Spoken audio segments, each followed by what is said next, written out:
Richard Boyd Barrett, a member of the Irish Parliament, has delivered a scathing critique of Israel's recent attacks on Palestine during a session of the lower house. Barrett, known for his straightforward and often controversial views, wasted no time in accusing the Israeli government of openly declaring their intention to commit a war crime. The speech offered a fresh perspective on the ongoing conflict between Israel and Palestine, underscoring the urgent need for international intervention. The People before Prophet TD for Dunlauger's criticism extended beyond the recent attacks on Gaza. He accused the Israeli government of engaging in ethnic cleansing and illegal occupation. Barrett's criticism extended beyond the recent attacks on Gaza. He accused the Israeli government of engaging in ethnic cleansing and illegal occupation. This is what he had to say. Have to wonder about the consistency of the ethics of EU foreign policy. It is utterly unconscionable that we can say on the one hand, we must investigate the war crimes and atrocities of Vladimir Putin and remain silent, as you did when you spoke in June in Israel beside the Israeli Prime Minister Naftali Bennett and did not say a word, not a word, after we've had two devastating reports by Amnesty International, by Human Rights Watch, of 70 years of ongoing crimes against humanity, ethnic cleansing, apartheid, the siege of Gaza, a 15-year-long criminal action. Do we talk about investigating the war crimes of Israel? No. Do we sanction Israel for these crimes as we've sanctioned Russia? No. Instead, we continue to give them favoured trade status, import huge amounts of gas from Israel, deepen the relations and engage in considerable military and defence trade with the state that is doing this to the Palestinians.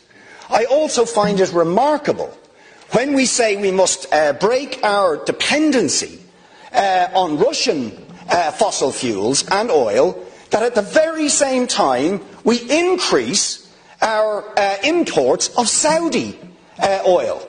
Ironically, Saudi Arabia this year has doubled its imports of Russian oil and is effectively laundering Russian oil, but we are now importing more from the Saudi dictatorship, one of the most brutal dictatorships in the world, that just like Vladimir Putin has engaged in a 15-year-long war against the people of Yemen that has claimed the lives of tens of thousands of people.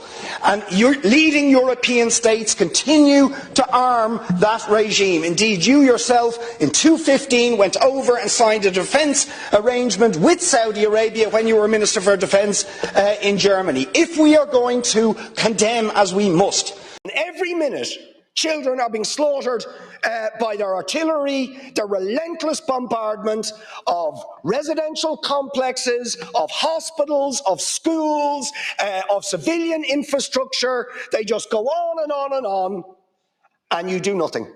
Nothing. Words of concern, but no action to hold them to account. And it is clearly premeditated war crimes and genocide. Genocide. We have Jewish people in the United States and Canada, around the world, and Israel calling it genocide. Scholars, academics saying this is genocidal.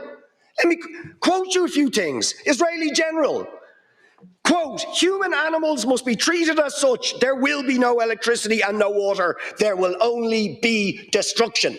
Yoav Gallant, a minister, says we are fighting human animals. We will, quote, "act accordingly. We will remove, quote, every restriction on the IDF." Smotrich, another minister, there is no such thing as the Palestinians. The president of Israel refers to the people of Gaza and says they are all responsible.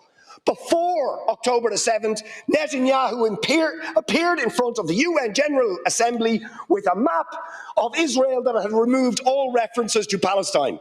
A clear declaration of intent to destroy the Palestinian people and steal all of their land. 6,000 Palestinians killed between 2008 before October the 7th. Thousands of Palestinians hostage in administrative detention without trial. When are you going to move beyond words of concern and impose sanctions and expel the Israeli ambassador of this apartheid murderous state?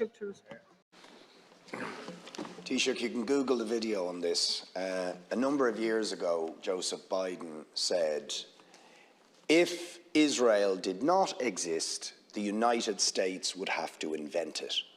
And he went on to say, to explain what he meant by that, by saying the United States would have to station tens of thousands of US troops in the Middle East. Now, why did he say that?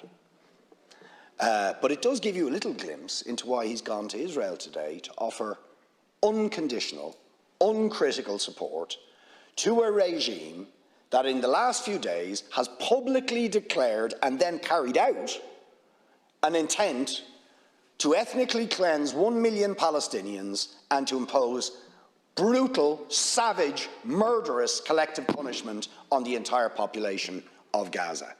He said it because it's in the United States' strategic interests, as he sees it, to give Israel impunity. Now, are you going to finally challenge this horror and the impunity that Israel enjoys?